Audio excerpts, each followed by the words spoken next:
Bom dia, a paz do Senhor Jesus, Deus abençoe a todos. Vamos a mais um culto virtual, clamando pela presença do Espírito Santo, que venha revelar a sua palavra e que esta palavra nos traga o poder de Deus para alcançarmos todas as promessas que Ele fez para cada um de nós. Amém? Muito bem. João capítulo 14, versículo 12. Eu queria que você abrisse sua Bíblia, se você puder, nesse versículo, João 14, 12. E eu vou te falar o seguinte, a Bíblia, ela é um livro de desafios. Nós somos desafiados por Deus a exercitar ou exercer a nossa fé, não é? E com o exercício da nossa fé, demonstrando, manifestando a nossa fé, nós vamos glorificar a Deus. Amém? Muito bem, aqui Jesus ele fala assim, na verdade vos digo que aquele que crê em mim, também fará as obras que eu faço, e as fará maiores do que estas, porque eu vou para meu Pai. E tudo quanto pedirdes em meu nome eu farei, para que o Pai seja glorificado no Filho. Se pedirdes alguma coisa em meu nome, eu farei. Então você vê que isso confirma. A Bíblia é um livro de desafios. Então Jesus, ele propõe um desafio, né? Vocês farão obras maiores, porque eu vou para o meu Pai, e tudo aquilo que você pedir em meu nome eu farei, para que o Pai seja glorificado. Então, essa palavra, ela traz para dentro de cada um de nós a certeza, que Deus, ele quer que nós façamos obras, que nós façamos obras e que essas obras sejam obras que, pela vitória, pelo aquilo que nós alcançamos, o Pai seja glorificado. O apóstolo Paulo fala lá em Romanos capítulo 8, versículo 37, um texto semelhante. Fala assim, mas em todas essas coisas somos mais do que vencedores por aquele que nos amou. Então Paulo, ele fala das provações, de tudo que nós temos no dia a dia, circunstâncias adversas, mas ele ressalta, mas em todas essas coisas somos mais do que vencedores por aquele que nos amou. Então indica superação. Então, diante de circunstâncias negativas, Paulo ele ensina que nós iremos superar todas as situações negativas. Mas vocês reparam que quando Jesus fala obras maiores farão, ele começa assim, que se crer, então não é para todo mundo, é para quem crê, é quem tem fé. E ele fala assim, em meu nome. Então nós precisamos estar junto com Deus.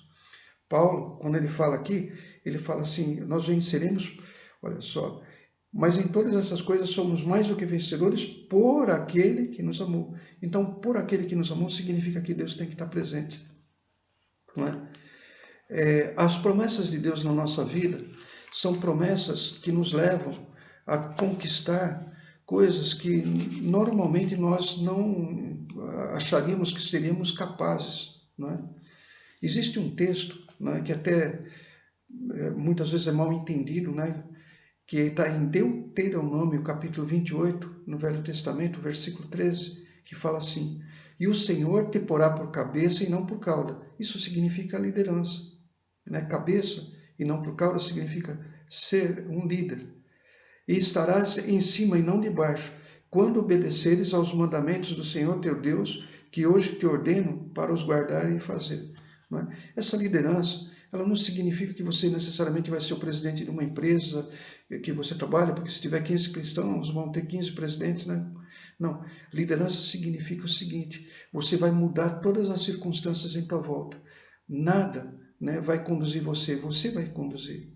Amém? Então, quando fala assim que sempre estarás por cima e não por baixo, Deus está dizendo o seguinte, quando guardares a minha palavra, você vai prevalecer sobre todas as circunstâncias contrárias. Lendo de novo, e o Senhor te porá por cabeça e não por cauda, e só estarás por cima e não debaixo quando obedeceres aos mandamentos do Senhor teu Deus, que hoje te ordeno para os guardar e fazer, ou cumprir.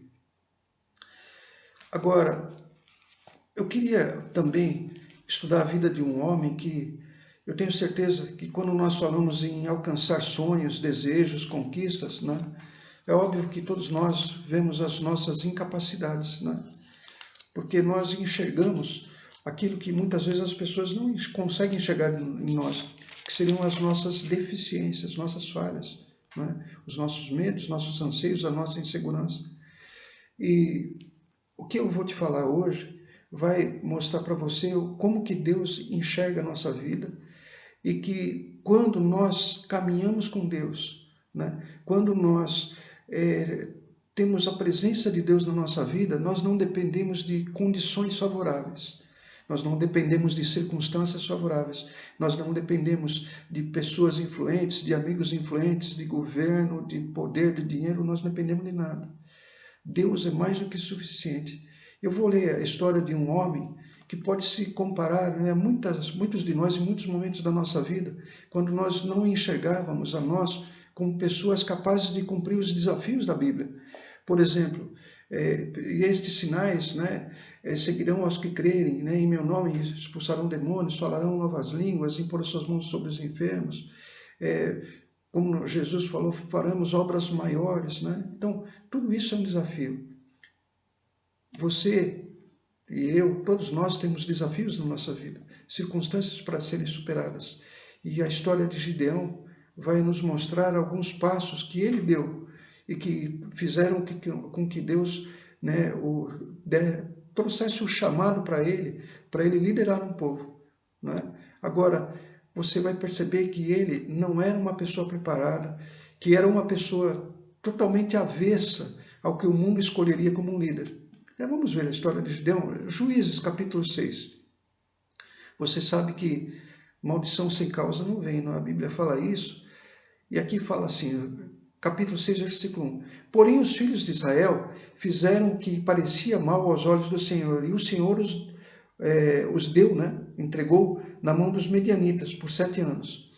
Então, quando nós vemos acontecer alguma coisa, nós estamos diante de quadros, né, de sofrimento também, né? Então, nós sabemos que Deus muitas vezes permite as coisas para que nós possamos, sabe, enxergar aquilo que Ele tenta falar e nós, sabe, o mundo, as coisas do mundo, as facilidades do mundo, o poder do mundo nos cega, né? Não faz com que a gente enxergue Deus, a necessidade de tê-lo na nossa vida. Aí no versículo 6 fala assim: assim Israel empobreceu muito pela presença dos midianitas. Então os filhos de Israel clamaram ao Senhor. E sucedeu que, clamando os filhos de Israel ao Senhor, por causa dos midianitas, né, enviou o Senhor um homem, profeta, né, aos filhos de Israel, que lhes disse: assim diz o Senhor, Deus de Israel, né, do Egito eu vos fiz subir e vos tirei da casa da servidão. Então, Deus, é como se Deus falasse assim: você sabe que o livro de Juízes, ele relata as vezes que Deus socorria o povo, que Deus abençoava, que Deus fazia o povo prosperar. Passava um tempo, as pessoas se esqueciam de Deus, eles praticavam idolatria, deixavam o Deus verdadeiro e se ligavam a outras coisas que Deus se entristecia, né, que abominava Deus, né? E aqui, Deus, ele reforça: olha, fui eu que tirei vocês do Egito, vocês esqueceram?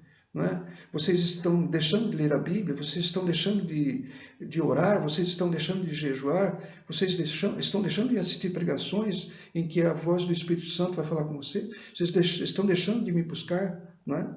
Então, aí vem a consequência, né? A pobreza, tudo as coisas que acontecem, e não acontecia rapidamente. As pessoas estavam bem e de repente aparecia um inimigo, de repente aconteciam as provações. Olha quem Deus vai encontrar. No versículo 11. Então o anjo do Senhor veio e assentou-se debaixo do carvalho que está em Ofra, que pertencia a Joás, a Abisenita, e Gideão, seu filho, estava malhando o trigo no lagar para o salvar dos midianitas. O que Gideão estava fazendo indica que eles estavam com medo. Gideão estava se escondendo, né? Ele estava malhando trigo num lugar onde era, na verdade, destinado a se fazer suco de uvas, né? A se processar uvas. Ele estava escondido, né? Então, Gideão era uma pessoa tímida, vamos dizer assim, uma pessoa que não tinha, né, a coragem de um líder, né? Então, ele estava escondido. E aí, nessa situação, vem Deus no versículo 12 e fala assim: então um anjo do Senhor lhe apareceu e lhe disse: o Senhor é contigo. E agora olha o que está escrito: varão valoroso, ou homem valoroso, ou rapaz valoroso. Mas como? Um homem que você vai ver que ele na sequência aqui, você vai ver que ele não confiava em si mesmo. A autoestima dele era nula, não é? Como que Deus pode ter falado isso? Primeira lição que você vai tirar, né, para mudar de vida, para você conquistar tudo aquilo que você sabe que é promessa de Deus na tua vida. Amém? Você não está sujeito, né, à tua capacidade. Não é?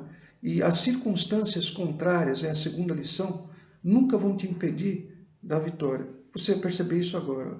Mas Gideão lhe respondeu: Ai, Senhor meu, se o Senhor é comigo, por que tudo isso nos sobreveio?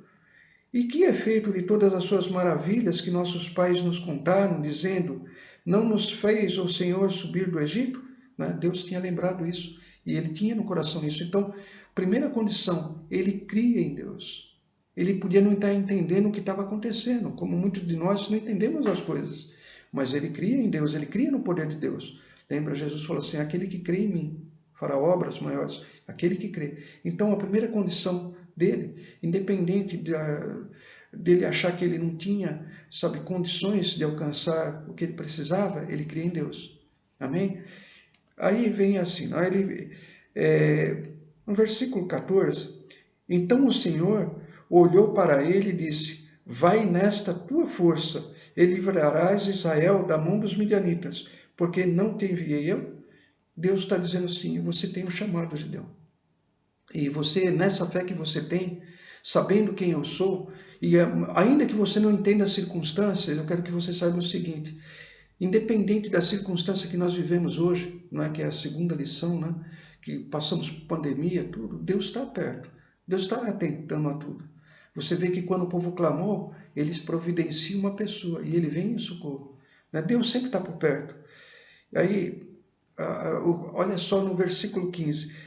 E ele lhe disse: Ai, Senhor meu, é, com que eu livrarei a Israel? Eis que o meu milheiro é o mais pobre em Manassés. Olha a autoestima dele. E eu, o menor na casa do meu pai. Quer dizer, eu sou um nada. Né? Mas aí é que Deus se agrada. Quando nós andamos não na nossa força, mas crendo no poder de Deus, é isso que Deus busca. Esse é o líder que Deus levanta. Aquele que é submisso a Deus, aquele que é sujeito a Deus, aquele que tem temor quando Deus coloca a autoridade na sua mão. É esse que Deus procura.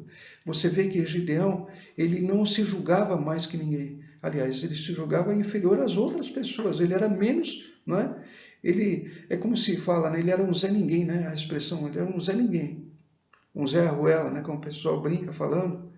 Gideão, ele não tinha valor. Ele não tinha valor nenhum nos seus olhos. Mas a forma como Deus nos olha é diferente do como o mundo nos olha, como nossa família nos olha, como nossos, né, como nós mesmos nos olhamos. Isso é o pior, como nós mesmos nos olhamos. No versículo 16, e o Senhor lhe disse: portanto, eu hei de ser contigo. Porquanto, né, quer dizer, levando em conta que eu vou ser contigo, tu ferirás os midianitas como se fosse um só homem. Então, midianitas era o povo que era contrário ao povo de Israel. E ele representa tudo aquilo que se levanta contra o povo de Deus, né? E seja enfermidade, seja situações, seja um mundo, seja maligno. Então, Deus está dizendo o seguinte: porquanto eu sou contigo, né, eu vou te entregar tudo isso. Por isso que Jesus fala: em meu nome expulsarão demônios. Ele é conosco. Amém? E aí vai. Agora, uma terceira lição é que quando você quer um sinal de Deus, só existe a manifestação de Deus na nossa vida quando nós entramos no altar. Né? E esse altar, ele implica em oferta. Então, Gideão, ele fala no versículo 18, né? Rogo-te que daqui te não apartes até que eu venha a ti e traga o meu presente e o ponha perante ti. Ele disse: eu esperarei até que voltes. Então ele prepara, né? Se você quiser ver aqui no versículo 19, entrou Gideão e preparou um cabrito e bolos asmos, e aí vai, ele fez uma oferta. Quando existe a oferta, né, então existe o altar. Né? Não existe altar sem oferta e não existe oferta, né, sem estar direcionada a um altar quando você busca Deus. E aí você vê que quando ele faz isso, né, ele traz a oferta, no versículo 22, ele vê que Deus se manifesta, né? E aí Deus toca e sobe fogo. Vamos ver no versículo 21. E o anjo do Senhor, estendendo a ponta do cajado que estava na sua mão, tocou a carne e os bolos asmos. Então subiu o fogo da penha, da pedra, né? E consumiu a carne e os bolos asmos. E o anjo do Senhor desapareceu dos seus olhos. E aí o que acontece no versículo 22? Você vai entender melhor. Ele ficou com medo. Então viu o Gideão, que era o anjo do Senhor, e disse: Gideão, Senhor Jeová, que eu vi o anjo do Senhor face a face. Versículo 33. Porém, o Senhor lhe disse: paz seja contigo. Quer dizer, não, ele quer dizer assim: não tema, paz seja contigo, né? Não temas, não morrerás, né? E Gideão, quando ele fala assim que ele viu o anjo, ele fala assim que ele vai morrer porque ele viu o anjo. Isso daí veio, né, do que a própria Escritura Sagrada fala, quando Moisés queria ver a face, né, de Deus, e Deus fala assim: não existe nenhum homem que vai ver minha face e vai continuar vivo. Então ele tem medo de que agora que ele viu, ele tinha conversado, ele tinha estado frente a frente, que ele fosse morrer. E Deus falou assim: não.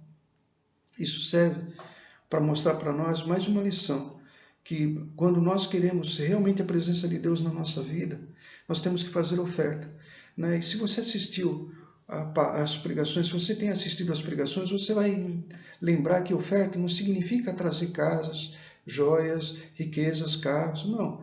A maior oferta que Deus quer é o nosso tempo, né? Você deve ter assistido às pregações anteriores e você aprendeu muito bem isso, né? O que nós temos condição de dar, e nisso todos nós somos iguais, né? Ricos e pobres, é o tempo. Então nós temos que dedicar a Deus um sacrifício de tempo. Se você quer ver Deus na sua vida, não tem outro caminho. Não adianta você querer pedir para uma pessoa, orar para Deus se manifestar na tua vida. Não adianta você querer fazer nada. A primeira coisa que você tem que fazer é um altar. E um altar significa lugar de oração, lugar de adoração, lugar de oferta.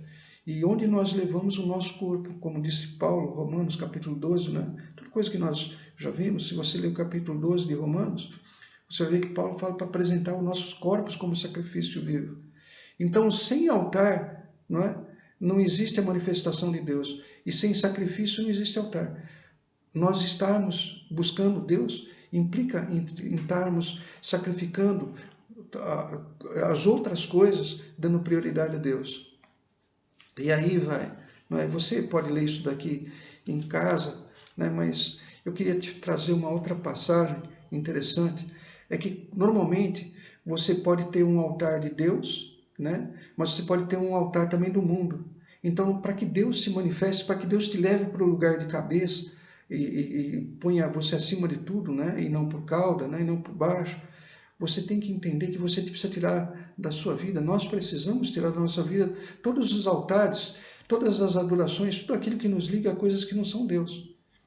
Então, aqui quando Deus fala com ele no versículo 25, fala assim: e aconteceu naquela mesma noite que o Senhor lhe disse: toma o boi do teu pai, a saber, o segundo boi de 7 anos, e derruba o altar de Baal, que é do teu pai, e corta o bosque que está no pé dele. Você vai ler isso em casa, você vai entender o seguinte: a razão de tudo aquilo que está acontecendo é que o povo tinha se desviado da palavra, da verdade, e estava servindo o poder, né, do mundo, tinha se contaminado com o mundo.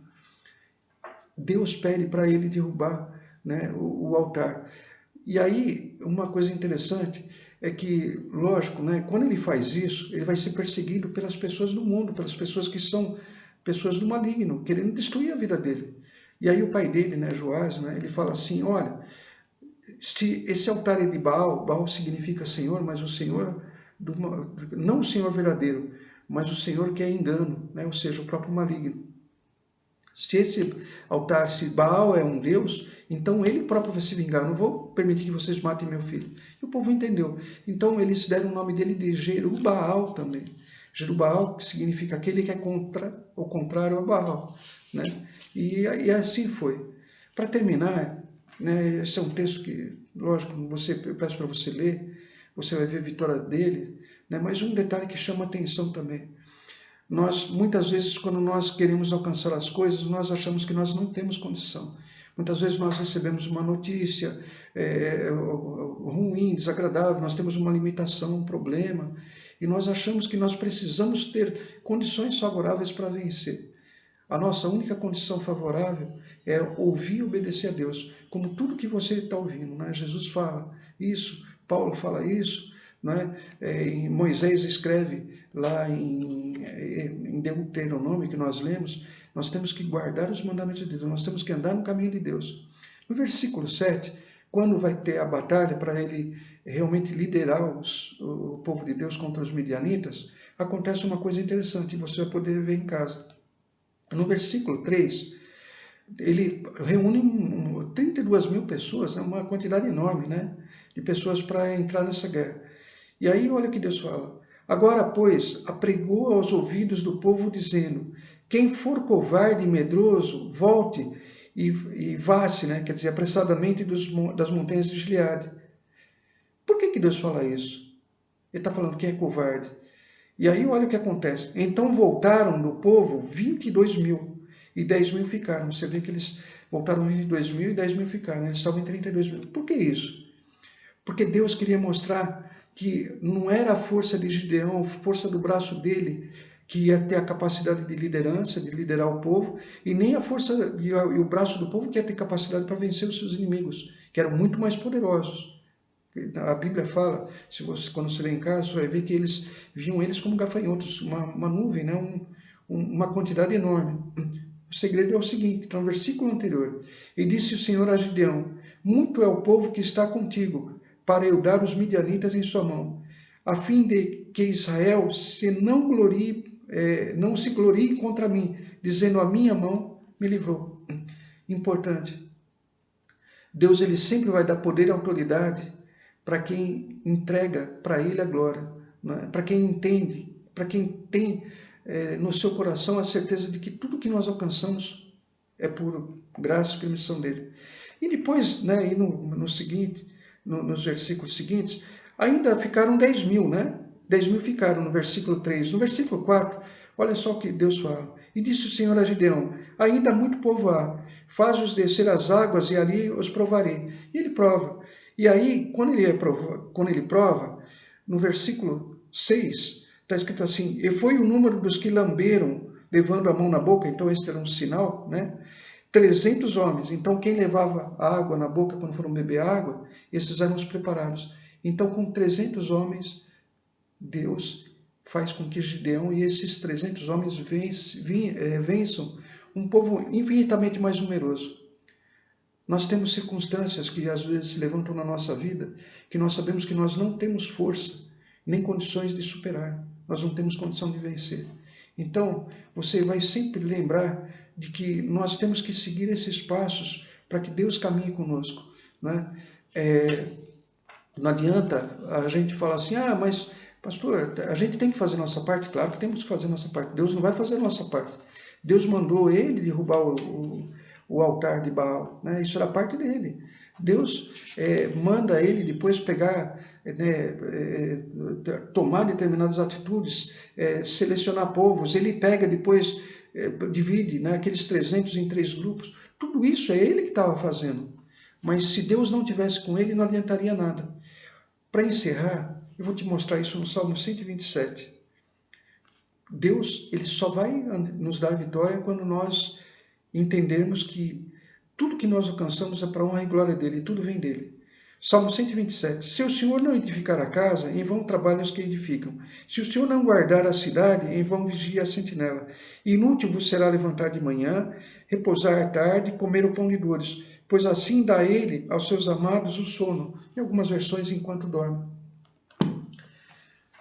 Não adianta a nossa força sem Deus estar presente, né? Nós somos mais do que vencedores, porque Deus vai agir a nosso favor, Deus vai agir a nossa luta, desde que nós façamos a nossa parte. Porque aí Paulo fala, por aquele que nos amou.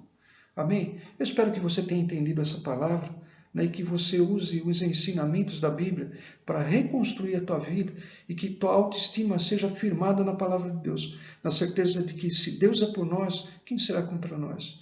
e por ele, né, nós temos a vitória. Amém? Feche sua cabeça, feche seus olhos.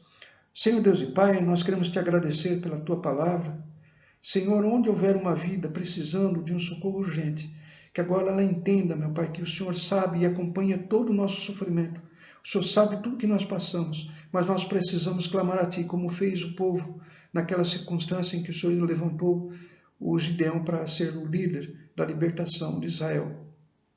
Pai querido, atenda e atenta para o clamor do seu povo, meu Pai, em nome de Jesus Cristo, e que pela tua palavra, para que ela se confirme em nome de Jesus Cristo, né, trazendo a vitória.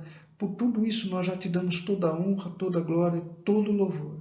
E você que crê, fala amém e graças a Deus. Deus abençoe a todos, um bom domingo e até na quarta-feira, às 20 horas, né, às 8 horas da noite, no nosso grupo familiar. Deus abençoe a todos.